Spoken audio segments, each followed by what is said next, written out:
कामों के विकास की गति देखने के लिए, आपके आवेदन लेने के लिए और जो भी क्षेत्र की दिक्कत समस्याएं हैं उनको सुनने के लिए आज हमने दौरा रखा था। मैं आपका धन्यवाद देता हूँ। आपने हमेशा की तरह सब लोगों ने मिलकर एक अच्छा माहौल गाँव पंचायत बना रखा है। आप सब देख रहे हो और 1 साल हो गया सरकार को बने। जैसा रामविलास जी ने कहा कि सरकार का जो पहला साल होता है वो हमेशा जनता को इस बात की कोशिश जनता करती है कि हमारी जो उम्मीदें हैं जिसके कारण हमने सरकार बनाई है कि इन उम्मीदों पर हम लोग खरा उतर पाए कि नहीं उतर पाए।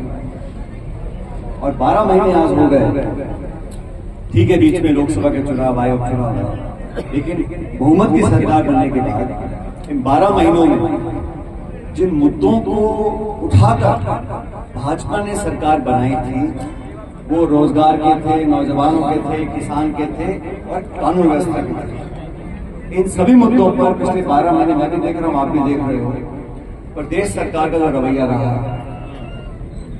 आए दिन प्रदेश में कोई न कोई घटना होती है। लाखों रोजगारों का वादा सदन के अंदर सरकार कर चुकी है और पूरे प्रदेश में ने पता किया है। कल परसों, अगला हफ्ता, अगला महीना ये सरकार वादे टालती चली जा रही है।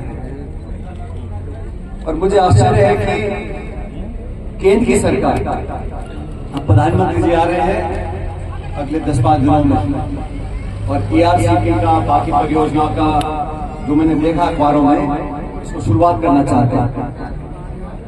आज तक राजस्थान की जनता को ये नहीं पता कि जो समझौता किया है मध्य प्रदेश के साथ उसमें कितना पानी हमारे हक का हमको मिल रहा है और कितना पानी हमने उनके लिए छोड़ दिया। आज तक किसी को नहीं पता। जो हस्ताक्षर किए सरकार ने वो कस्टोडियन है हमारे प्रदेश की जनता है, उसका सरकार की जिम्मेदारी होती है पारदर्शी तरीके से काम करना। अब क्योंकि सरकार बीजेपी की मध्य प्रदेश में भी है, राजस्थान में भी है, केंद्र में भी है, तो आपस में बैठ के उन्होंने जो समझौता किया है उसके बारे में किसी को कोई जानकारी नहीं।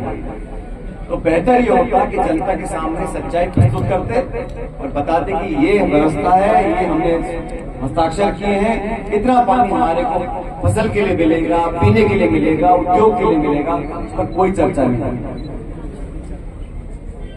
देश भर के किसान मांग को कर रहे हैं कि फसल पर समर्थन मूल्य होना चाहिए। आज भी दिल्ली में लगातार हजारों लाखों किसान आंदोलन कर रहे हैं, उसका सरकार के पास कोई समाधान नहीं। एक चीज सरकार आराम से होने देती है, मंदिर मस्जिद इसको खोद दो, उसका पता करा लो। ये कौन वो ताकतें हैं जो देश में स्थापित कानून है? 1991 कानून बन गया था और एक कांग्रेस का नहीं था, पूरे सदन ने, देश की संसद ने ये कानून पारित किया था कि 15 अगस्त 1947 में जो जहां पर जिसका है वो वैसे ही रहेगा। इसको खोदो वो निकलेगा, उसको खोदो वो निकलेगा। यहाँ टावर डोल रहे हैं, नौकरी मिल रही है बच्चों को और इनको खुदाई की लगी। उसका होना हमारा कुछ नहीं, लेकिन सुर्खियां आएंगी, अखबार में छपेगा, टीवी में देखेगा, लोग उसकी बात करेंगे। और मूंगफली और मूंग की खरीद में उसको चिंता नहीं किसी। किसान के साथ अन्याय हो रहा है। आज भी देश में किसान आत्महत्या कर रहे हैं, हमारी माता बहनें सुरक्षित है। कितना भयानक हत्याकांड जोधपुर में हुआ, इन पर ध्यान सरकार का नहीं है। कुछ ताकतें हैं इस देश में जो चाहती है कि धीमी आंच पर मामले सुलझते रहे। देश के किसी न किसी कोने पर मजहब के नाम पर, मंदिर मस्जिद गुरुद्वारा के नाम पर कहीं ना कहीं कुछ न कुछ होता रहे। नौजवान देश है, अपार संभावनाएं हैं, बहुत सा हमारे नौजवान करना चाहते हैं, आगे बढ़ना चाहते हैं। उनकी उम्मीदों पर पानी फेरकर सिर्फ जुमले देना आप चाहते हो, ये मैं समझता हूं सरकार की नीयत है। अभी साल पूरा हुआ है, अभी तो थोड़ी बहुत बोल लिया मैं। देखो 4 साल में क्या होता। सरकार में कोई कहीं खींच रहा है, कोई कहीं खींच रहा है। आरोप लगता है कि सरकार को अफसर चला रहे हैं, मंत्री विधायक छाती पीट रहे हैं। उनकी कोई सुनता नहीं है, और आम जनता को जो लाभ देना चाहिए सरकार को, 1 साल में सरकार काम पूरा नहीं कर पाई है। क्योंकि सबसे आसान होता है चुनाव जीतने के तुरंत बाद 1 साल तक आप निर्णय लो। मैं समर्थन करने को तैयार हूं। अगर कल सरकार बोले, केंद्र की सरकार की फसल पर हमने समर्थन मूल्य घोषित कर दिया, बन गया कानून, मैं समर्थन करने को तैयार है। वो नहीं करेंगे। वो तो वही मैंने कहा शुरू में आपको, संभल में इसको खोद दो, अजमेर में इसको देख लो। इन बातों से लोगों का ध्यान भटकाने का काम होता है सिर्फ, और निर्दोष लोगों की जान जा रही है। तो पूरे देश में चिंता का माहौल है। सरकारें आती चली जाती हैं, लेकिन अगर माहौल खराब होता है, आपस में तनाव पैदा होता है, खिंचाव पैदा होता है, तो ना तो विकास का कोई लाभ है, ना प्रगति का कोई लाभ है। तो मैं तो उम्मीद करता हूं कि सद्बुद्धि इनको मिलेगी। शासन के लिए 4 साल बचे हैं। अपनी कलम का इस्तेमाल करो, लोगों की मदद करो, राहत मिले, रोजगार मिले, आवंटित नौकरियां आगे बढ़े। अब ऐसा है कि भर्ती का पता ही नहीं पड़ रहा कि वो कैंसिल होगी कि नहीं होगी। बच्चे ओवरेज होते चले जा रहे हैं। इसलिए मुझे लगता है कि सरकार को हमें आईना दिखाना पड़ेगा। ये जिम्मेदारी हमारी है, विपक्ष की है। और आप सबसे मैं आवेदन करता हूं, संगठन को मजबूती दें। अभी मैंने हमारे बूथ के लोगों से बात करी है, बूथ को मजबूती दें। अब चुनाव 1 नेशन 1 इलेक्शन करेंगे। पंचायत के चुनाव, नगर पालिका के चुनाव पता नहीं कब होंगे। चुनाव समय पे होने चाहिए। बेहतर है कि अधिकारी हमारे सर पर बैठे, जनता का चुनाव प्रतिनिधि बैठेगा तो लोगों के काम होंगे। सरकार जानबूझ के चुनावों को टालना चाहती है।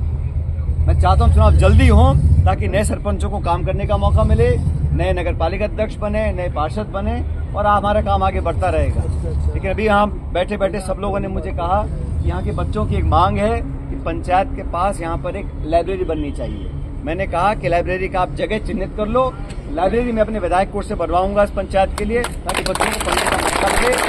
और हमेशा ध्यान हमारा बच्चों के ऊपर, पढ़ाई के ऊपर, खासकर बच्चियों के ऊपर रहना चाहिए, ताकि वो पढ़ लिख कर अपने पैरों पर खड़े हो सकें। कि हम सबका सामूहिक एक कदम आगे बढ़ाने वाली बात हमें करनी है। आप सबको मैं धन्यवाद देता हूं। जिलाध्यक्ष महोदय को भी अभी हमारी पार्टी का कार्यक्रम आया है कि 26 नवंबर को हम लोगों ने शुरुआत करी थी संविधान को लेकर, संविधान की भावनाओं को लेकर। जिस निष्पक्षता से संविधान को हम लोगों को मान्यता देनी चाहिए, उसमें कमी आ रही है। इसलिए हम सब चाहते हैं कि जनता को जागरूक करने के लिए हर पंचायत और ब्लॉक में जाकर हम संविधान के प्रति लोगों को और जागरूक करें, उनकी ताकत का एहसास उनको कराएं। और लोकतंत्र में जनता सबसे ऊपर है। कोई अधिकारी, कोई प्रशासन, कोई सरकार, कोई नहीं है। जनता ही जनार्दन है। तो जनता को उसके हक और अधिकार की जानकारी हो, अपने मांग को रख सकें, ये काम विपक्ष का होता है। इसलिए जिलाध्यक्ष जी, आप हम सब मिलकर इस अभियान को अगले 1.5-2 महीने आगे चलाएंगे, और इसी प्रकार हमारे संगठन को मजबूती देते रहें। जनता के लिए हम लोग हमेशा खड़े रहेंगे। लेकिन सरकार को भी ये देखना पड़ेगा कि सिर्फ भाषण से, घोषणाओं से, रैलियों से, फीते काटने से विकास नहीं होता। धरातल पर उतरकर किसान, नौजवान, माँ, बहन, मध्यम वर्ग के लोगों का ध्यान रखना पड़ेगा, और सरकार को मजबूर करने का काम हम सब लोगों का है। आज आपने स्वागत किया। अब बिजली तो काट दी इन्होंने, लेकिन मैंने बात पूरी रखी है और मैं रखता रहूंगा। बहुत बहुत धन्यवाद। राम राम साहब।